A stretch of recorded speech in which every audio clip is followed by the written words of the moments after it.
নমস্কার বন্ধুরা, মামির কিচেনে আপনাদের সকলকে স্বাগত।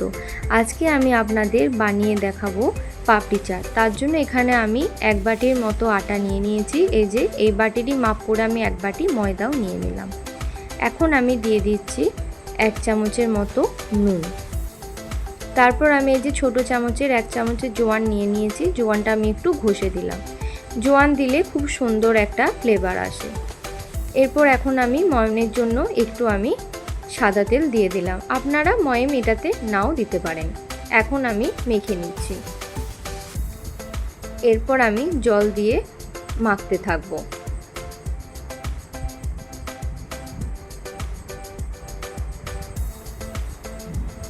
দেখুন আমার কিন্তু খুব সুন্দর মাখা হয়ে গেছে। এখন আমি এটি 30 মিনিটের মতো ঢাকা দিয়ে রেখে দেব। 30 মিনিট পর আমি ঢাকা খুলে দেখছি খুব সুন্দর আমার নরম হয়ে গেছে। এখন আমি ছোট্ট ছোট্ট করে লেচি কেটে নেব।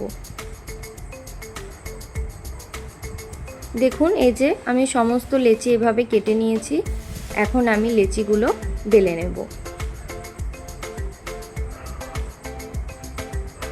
এই যে আমি এরকমভাবে সমস্ত লেচি বেলে নেব। কাঁটা চামচ দিয়ে লেচিগুলোর গায়ে আমি ফুটো ফুটো করে দেব। এভাবেই আমি সব করে নেব। দেখুন এই যে আমি সব ফুটো ফুটো করে নিয়েছি। এদিকে আমি তেল বসিয়ে দিয়েছি। তেলটা আমার গরম হয়ে গেছে।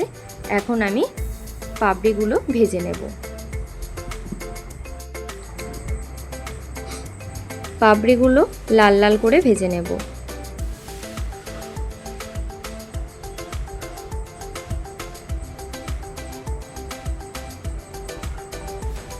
দেখুন কত সুন্দর পাপড়িগুলো লাল লাল হয়ে গেছে।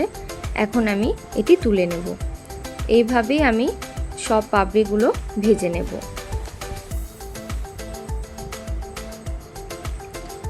এই যে আমি এখানে কড়াইতে একটু সর্ষের তেল দিয়ে দিলাম। তারপর আমি আগে থেকেই তেঁতুলের কাতটা বের করে রেখেছিলাম, সেটা আমি এখন কড়াইতে দিয়ে দিলাম। এখন দিয়ে দিচ্ছি 2 চামচের মতো আখের গুড়। এই যে আমার ফুটে উঠেছে। এখন আমি দিয়ে দিচ্ছি ছোটো চামচের 1 চামচ বিট নুন ও 1 চামচ চাট মশলা। খুব সুন্দর আমার গন্ধ বেরিয়েছে। এটি ঠান্ডা হলে আমি একটি পাত্রে তুলে নেব। এখন আমি গ্যাসের ফ্লেমটা অফ করে দিয়েছি। আমার একদম রেডি হয়ে গেছে। এদিকে আমি আলুটা সেদ্ধ করে রেখেছি। এই যে এইভাবে আমি ছোট ছোট করে আলুটা পিস করে নিয়েছি। এইভাবেই আমি সব আলুগুলো কিন্তু কেটে নিয়েছি।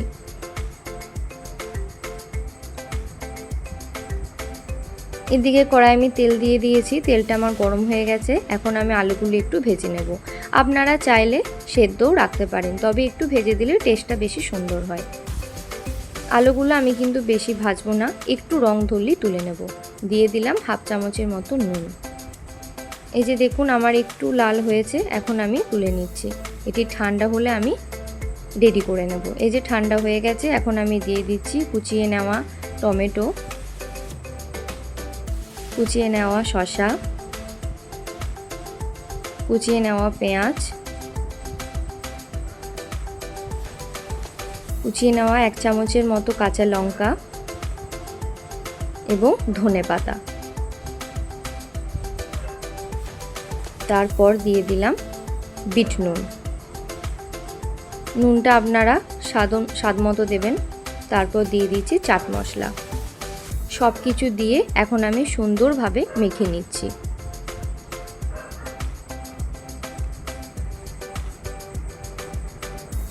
এখন আমি পাপড়িগুলো সাজিয়ে নিচ্ছি।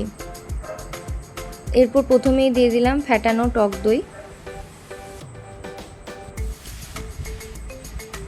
টক দইটাতে আমি একটু নুন একটু মিষ্টি দিয়েছি। এখন আমি দিয়ে দিচ্ছি আলুর চাট।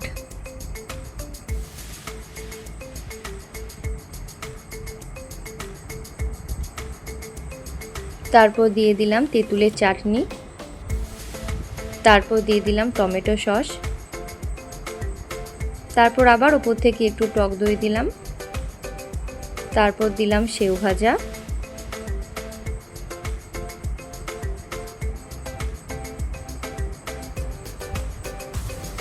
তারপর আমি একটা পাপড়িকে সুন্দরভাবে ছড়িয়ে দিলাম। দেখুন আমার একদম রেডি হয়ে গেছে পাপড়ি চাট।